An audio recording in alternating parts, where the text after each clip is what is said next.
আজকের এই মাহফিল নানা কারণে অনন্য এবং একটা বিশেষ দৃষ্টান্ত স্থাপন করেছে।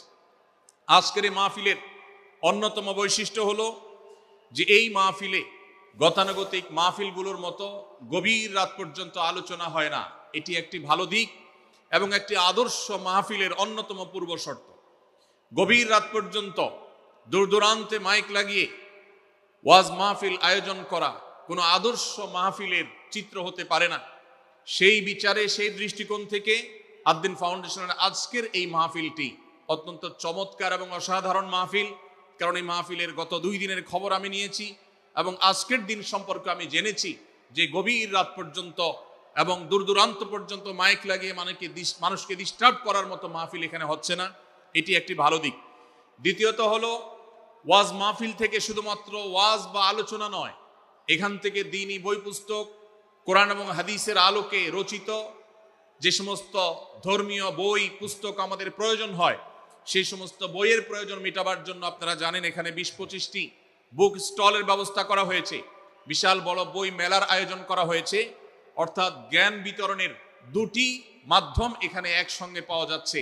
আমরা কোরআন থেকে আলোচনা শুনছি, আবার কোরআন হাদিসের আলোকে রচিত বই পুস্তক আমরা সাথে নিয়ে যেতে পারছি। এটিও এই মাহফিলের একটি বিশেষ বৈশিষ্ট্য। তৃতীয়ত হলো আমাদের মা বোনদের প্রবেশ পথ, তাদের অবস্থান, এগুলোকে এতটাই স্বাতন্ত্র করা হয়েছে, এতটাই এগুলোকে সেপারেট করা হয়েছে যে সেগুলো তাদের প্রাইভেসি, তাদের পর্দার যে বিধিবিধান, তাদের যে ব্যক্তিত্ব, তাদের যে অন্যান্য দিকগুলো আছে সেগুলোকে খুব ভালোভাবে মেনটেন করা হচ্ছে। এটিও একটি আদর্শ মাহফিলের গুরুত্বপূর্ণ দিক।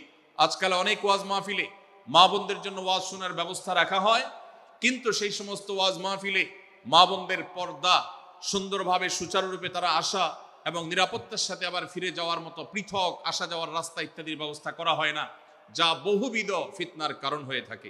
আজকের এই মাহফিলটিতে সেই দৃষ্টিকোণ থেকে একটি অনন্য দৃষ্টান্ত স্থাপিত হয়েছে যে মা বোনদের জন্য পৃথক ওয়াজ শোনার ব্যবস্থা এবং রাস্তাঘাট পৃথক, যাতে করে তারা তাদের সেই পর্দার বিধিবিধানগুলো মেনটেন করে চলতে পারেন। এই জন্য আমি কর্তৃপক্ষকে বিশেষভাবে ধন্যবাদ দিতে চাই।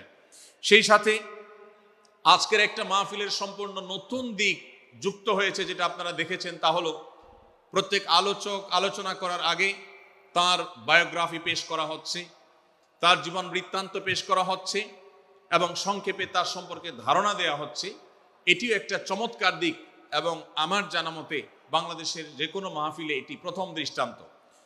সেই সাথে এই মাহফিলে আগত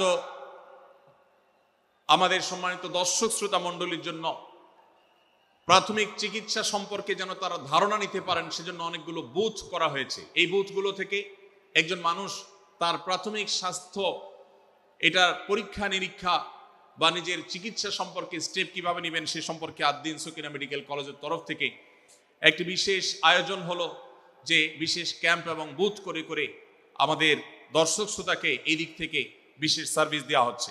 পর্যাপ্ত টয়লেটের ব্যবস্থা করার কথা আমি শুনতে পেরেছি, জানতে পেরেছি, এবং বক্তাদের, আলোচকদের বিভিন্ন উক্তি সম্বলিত ফেস্টুন আমি দেখেছি, যেটা অত্যন্ত নতুন একটা দিক। যদিও সেখানে বক্তাদের ছবি না থাকলে, প্রিন্টেড ছবি না থাকলে সেটা ভালো ছিল।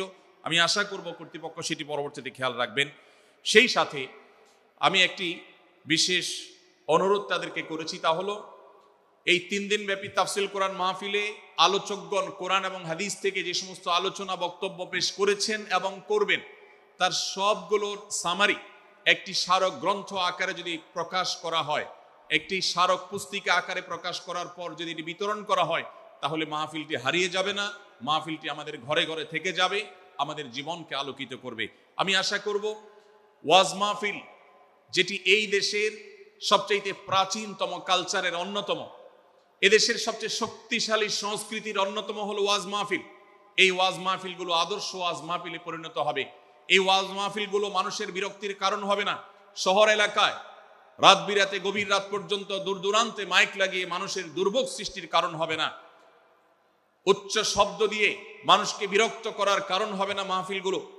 আমরা যদি আদর্শ ওয়াজ মাহফিলের দৃষ্টান্ত স্থাপন করতে পারি, তাহলে এই দেশ কোরআনের আলোয় আলোকিত হবে, হাদিসের আলোকে আলোকিত হবে, আমাদের ঘরগুলো আলোকিত হবে দ্বীনের নূর এবং আলো দ্বারায়। আল্লাহ রাব্বুল আলামিন আমাদের সবাইকে কোরআন এবং হাদিসের আলো থেকে আলোকিত হওয়ার তৌফিক দান করুন। আজকের এই মাহফিলে আমরা যেরকম সবাই সমবেত হয়েছি, মাশাআল্লাহ চরম নীরব নিস্তব্ধ পরিবেশে সবাই পিনপতন নীরব হয়ে এই মুহূর্তে কথা শুনছি।